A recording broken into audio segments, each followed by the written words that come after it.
Hey everyone at LumioseStation, and welcome to another top 10 episode. This time I'm bringing you my favourite type, which is the poison type. As always, remember that this is my list, it's my opinion. You guys can post in the comments your opinions, whether you think mine's right, whether you think it's wrong. But opinions can't really be wrong, it's up to people, it's what they think. So just be respectful of my choices and each other's choices. So without further ado, let's get started. And we'll start with the number 10 spot. My number 10... top 10 poison type is Tentacruel. Yes, Tentacruel. Many of you might disagree with that because he's not very popular because of the whole tentacle thing where they're just everywhere. But Tentacruel's always been slightly one of my favourites ever since that Pokemon episode where the tentacles just went crazy and started smashing everything and the giant Tentacruel took over Meowth's mind and was talking. I just thought that was insane, that episode, even though you can't watch it anymore now. But that episode really always was one of my favourites because I thought, wow, Pokemon can actually destroy stuff and do all this. And Tentacruel's just a general tanky, toxic, spiking beast and you can't kill it ever. So let's move on to the number 9 spot, which is Roserade. I'm sure loads of you like Roserade. It's quite a fan favourite among the grass Pokemon. Partly because I think it looks like a freaking ninja. Like if it put something over its mouth, kind of like Kakashi from Naruto, it'd be a ninja. It's ridiculously strong, can be kind of bulky, and it's just all round good. It just shows general power in the grass types, which you don't get much of, being as they have so many weaknesses. But yeah, Roserade's definitely in there. Number 8 spot, Ariados. Woo! Ariados, there is one that is going to get me some hate, because people don't like Ariadoses because they're so weak. But in my wedlock of it over on my channel, it was very much good. It was fantastic because in Blaze Black 2 they upped its speed and gave it a little bit more attack. If you give Ariados a little bit more speed and attack, it's ridiculous. He was killing everything. Cross Poison, Bug Bite, he just gets so many X's or even instead of Bug Bite. He gets so many good moves that would just benefit from a bit more stats. And it's a spider, for God's sake. It's a red spider with an angry face on its backside. Like, how can you not like that? And it's always just in the anime, whether it's shooting string shots at people or just walking around. It's just fantastic. He's always there. He's always holding it down for everyone. You know, he takes some beatings, but he's always there to make your Pokemon feel good when you beat him. Right, number 7 spot. And it's the evolution line of the very first Pokemon of the Pokedex, Mr. Venusaur. Yes, I'm a big fan of Venusaur lately. Back when I was a kid, I loved Charmander. Just like everyone else, I went Team Charmander rather than Team Squirtle. But now that I'm older, I'm really starting to like Bulbasaur from the original Kanto starters. I just think he's so goddamn bulky, but he's still got like Sleep Powder, Petal Dance, and all that crap. And again, it goes back to the anime of the episode where Ash's Bulbasaur was trying to evolve and Venusaur was just like Zah! And started shouting at everyone, and Bulbasaur learned Solar Beam, and it was all fantastic. And Venusaur got the best Mega Evolution in my opinion from the Kanto starters. If you've seen my Twitter, you know very much Thick Fat was a big plus for me, became Team Thick Fat. He got a bigger flower, he got a flower on his head, he got a flower on his backside, he got flowers everywhere. And that's pretty much why Venusaur is in my top 10 poison types. Number 6, another fan favourite, Drapion.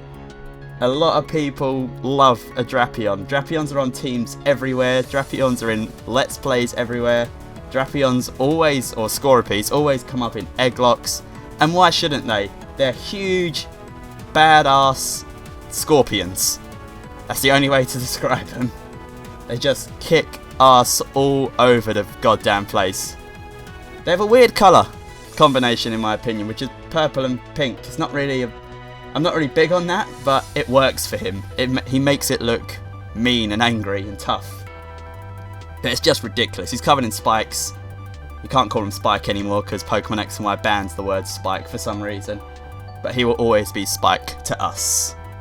Right, we're into the top 5 guys now, so this is where it starts to get serious. And number 5 is another Kanto Pokemon. Yes, I bring you Nidoking. Nidoking. What can you say about him? He can physical attack, he can special attack, Gary Oak had one, so that gives him immediate points. Nidokings are just all-round destroyers.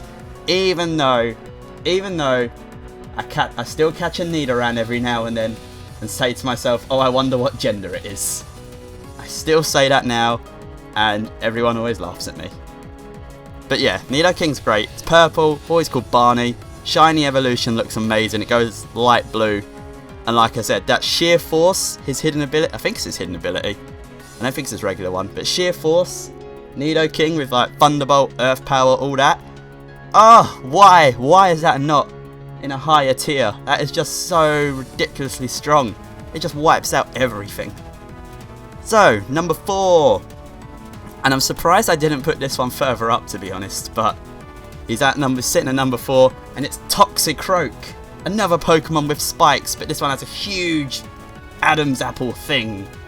It's the all-round froggy menace.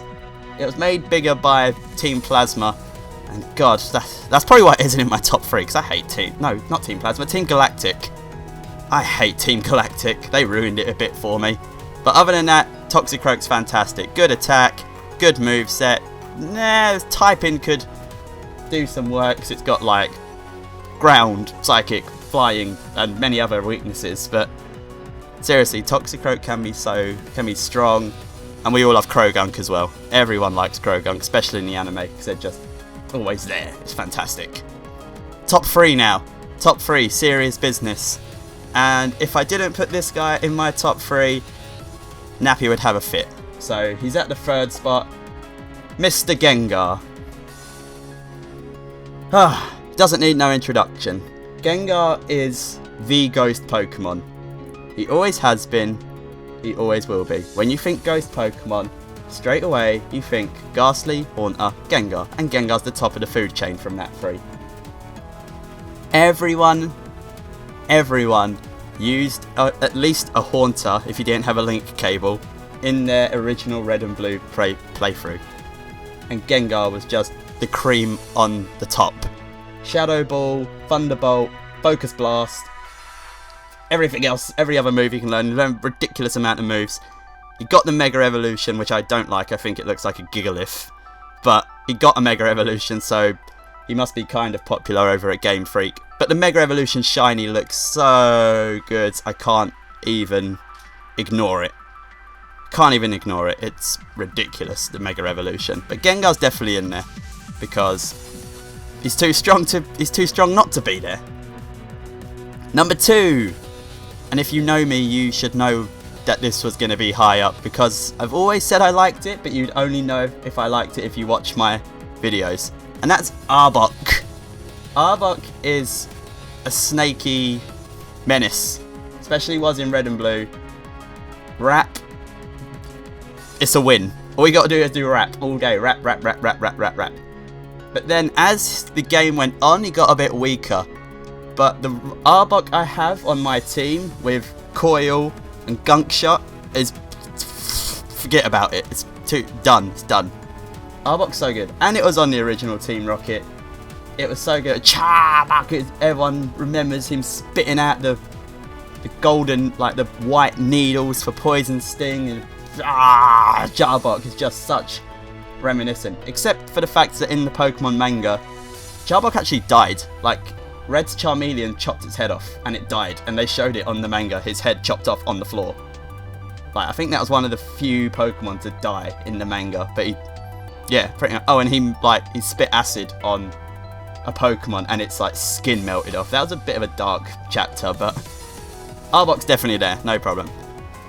And the number 1, drum roll please. We all know what it's gonna be. All you gotta do is look at my icon, look at my background, look at what I say every day of the freaking week. It is Mr. Crobat. Crobat is... I love it. No one else does. I'm the only one. And I'm going to tell you guys exactly why I love it. My love for Crobat initially started off as I got a Golbat in the randomised Emerald Nuzlocke that me and Miss Sex are done together. Got a Golbat, called it Bitey. Didn't think I was going to keep it that long. Everyone loved it. It stayed till the end. It survived from the start to the end. It was ridiculous. Now everyone loves it, now I love it. That's pretty much how it came to be. Before that, I had a different favourite Pokemon. I won't tell you because it's not a poison type, and this is all about freaking poison types. But Crobat is amazing. It's got good speed. It can do special attack or attack, even though attack's the preferable option. Infiltrator is such a good ability that you guys don't even know. It's got the U-turn, so it come out straight, revenge kill, back in. And it's got 4 wings, for God's sake! It's got 4 wings, it flaps them all day, and it's got like a growly, happy mouth. Brock had one, and we all know how much of a genius Brock is, so he must have been doing something right. But we need to campaign to Game Freak to get Crobat a Mega. That's what we need. We all need to tweet at Game Freak, send them letters, send them emails, picket line outside Game Freak. Crobat needs a Mega Evolution. I have no idea what I want it to look like, but he needs one. Because he's just too great to ignore. He's too much of a staple. The Zubat line is too much of a staple of Pokemon to be ignored much longer. We must rise up and show everyone how great it is. Secret Zubat lovers, come forward and now be known. But yeah guys, that's my top 10. If you guys don't agree with it, you can post in the comments what your top 10 would be. And I'm sure we'll all have a great time. I'll be watching the comments. I'll be looking at any ideas, any thoughts you guys have. If you agree with me, disagree, want to put in your own 2 cents, go ahead. But I hope you guys enjoyed this episode. Make sure you tune in next week for the next top 10 and watch all of LumioseStation's content because everyone on this channel is fantastic. But thank you for joining me and I'll see you next time guys. Bye bye.